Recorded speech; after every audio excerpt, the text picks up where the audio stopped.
Hello for today's video. May lakad na naman ang person doon. So anyway, hindi na mapigilan dyan. Nangangatsi na naman ang fan ng person. So may lakad na naman tayo for today's video. Anyway, hapon na nga pala niyan and may lakad na naman ako. I-meet ko yung mga kaibigan ko dahil may plano kami. So pupunta nga pala kami ng Samgyeopsal today. Yung pinakatagal namin plano B. Yung nag-endo ka na lang, di pa matuloy. Dahil ngayon, meron na silang natitirang 1 week. B, ituloy na natin bago pa tayo maghihiwalay. Baka mamaya sa pagiging tambay natin, wala na tayo budget.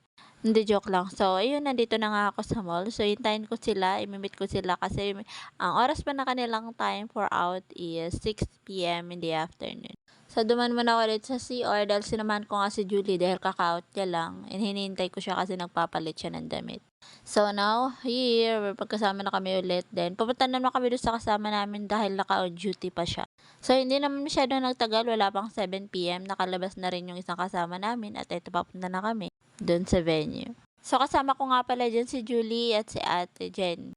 Sa Ate Jen is dating OFW and ngayon nag-work siya ulit dito sa Pinas para makasama yung kanyang anak. Si Julie nga pala isa sa kababayan ko and same kami ng province, Masbate. Pero pinagkaiba lang is magkaiba kami ng school na pinagalingan o kung saan kami nagtapos. So sabi ko nga dito kay Julie, take mo nga ako ng video, maglalakad at mga model lang ako. Chor! So ayun, sa sobrang saya ng mga person, kala mo talagang mga batang nakawala sa hawla.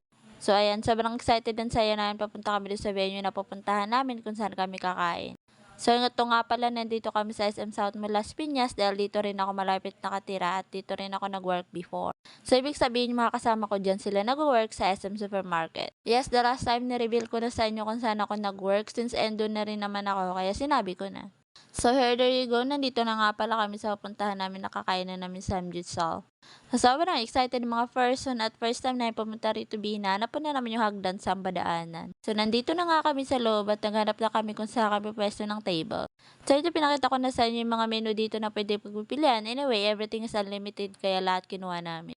Sabi nga, di ba, grab the opportunity hanggat meron, kuha ka na lang, char. So, anyway, kailangan mo siya ubusan kasi if not, you need gonna pay it again. So, nandito na nga kami, nakaupo na kami at simula ng kumbat, ihala, kob-kob, derabi.